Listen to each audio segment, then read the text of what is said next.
sur la gestion de la crise sécuritaire et humanitaire. 1. Garantie effective de la sécurité des populations et de leurs biens sur l'ensemble du territoire national et retour sécurisé des personnes déplacées internes, PDI, dans leur localité d'origine. 2. Prise en charge effective des personnes déplacées internes, des ayants droit des FDS et VDP et travailleurs victimes du terrorisme. 3. Création de conditions pour le retour des travailleurs dans les zones à fort défi sécuritaire, transport, sécurité sur les lieux de travail et dans les domiciles, approvisionnement, services de santé et d'éducation. 4. Délivrance dans les délais des récépissés des organisations syndicales. 5. Départ de toutes les forces étrangères du territoire national. La deuxième partie de la plateforme revendicative porte sur les libertés démocratiques et syndicales. 6. Respect des libertés démocratiques et syndicales, garantie effective des libertés d'association et de manifestation. 7. Libération de toutes les personnes détenues arbitrairement. 8.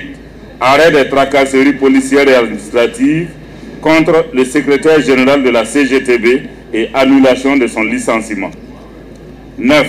Relecture du code pénal en vue notamment d'assurer le droit du peuple à l'information et de décriminaliser l'insurrection. 10.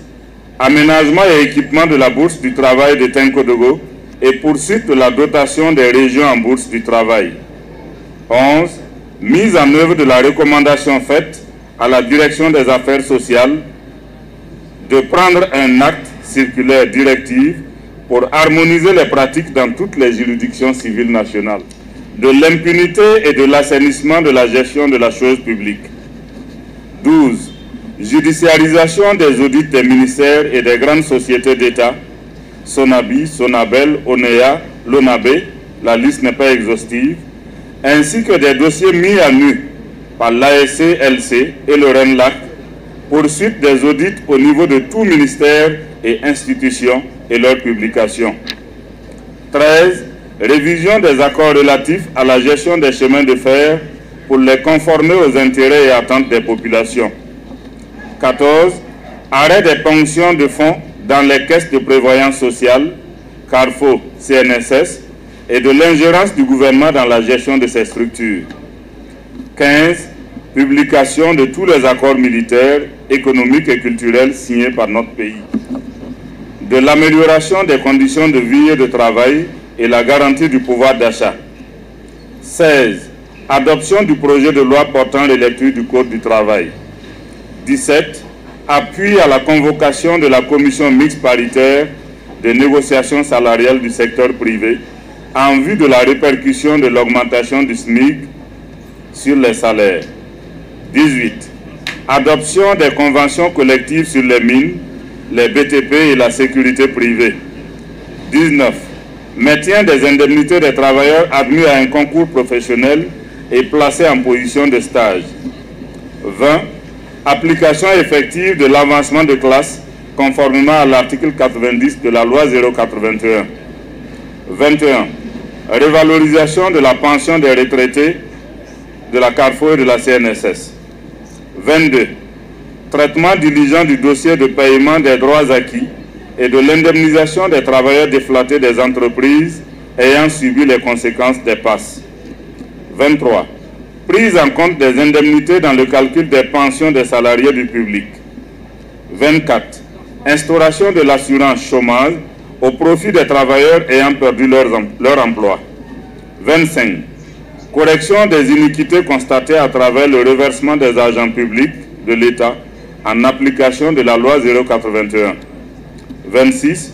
Révision du décret 2024-085 du 24/7/2024 portant modalité de fixation des rémunérations des personnels des sociétés d'État, des établissements publics de prévoyance sociale, des sociétés d'économie mixte à participation majoritaire étatique. 27. Relecture du décret 2017-0761 portant grille indemnitaire des emplois de la fonction publique territoriale. 28. Prise en compte des recommandations de l'UAS dans l'opérationnalisation de l'AMU assurance maladie universelle. Réglementation des loyers et des prix des parcelles en vue de les rendre accessibles aux citoyens. 30. Finalisation de la relecture de la loi 033/2008 AN du 22 mai 2008 portant régime juridique applicable aux emplois et aux agents des EPE. 31. Ratification des conventions 167 sur la santé et la sécurité du travail dans les BTP, 176 sur la santé et la sécurité du travail dans le secteur des mines, 181 et 189 respectivement sur la sous-traitance et le travail domestique. 32. Harmonisation de l'indemnité de logement pour les agents appartenant à la même catégorie de la fonction publique. Enfin, 33. Réalisation d'infrastructures modernes dans les marchés et EA des communes et assainissement de leur gestion.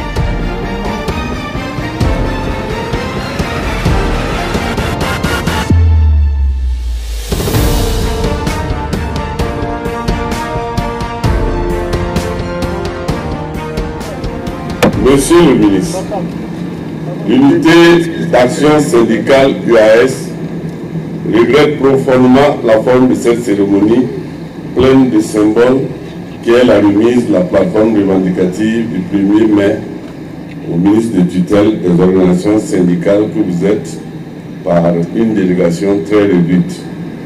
Nous restons convaincus qu'une marche de l'UAS qui se déroule sans perturbation comme cela a toujours été le cas jusque-là et qui aboutit à la remise de la plateforme revendicative et à l'avantage de l'UAS, certes, mais aussi du gouvernement et du pays.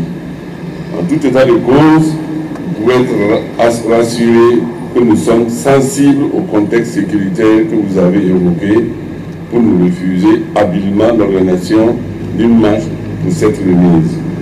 Monsieur le ministre, la plateforme revendicative que nous vous transmettons recense des préoccupations dont certaines sont contenues dans la plateforme de 2023-2024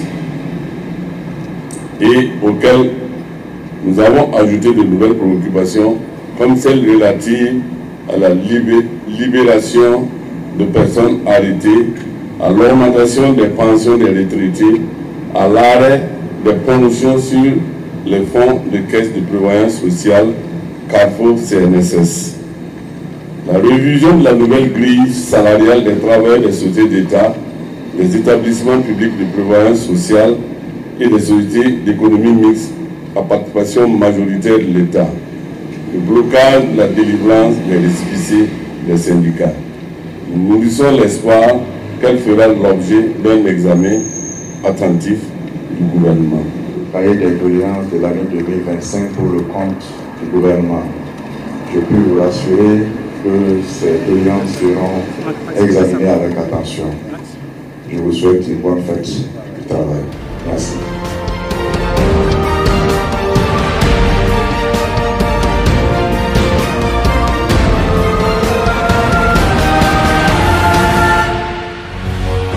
Face 7, une autre facette de l'information au Burkina Faso.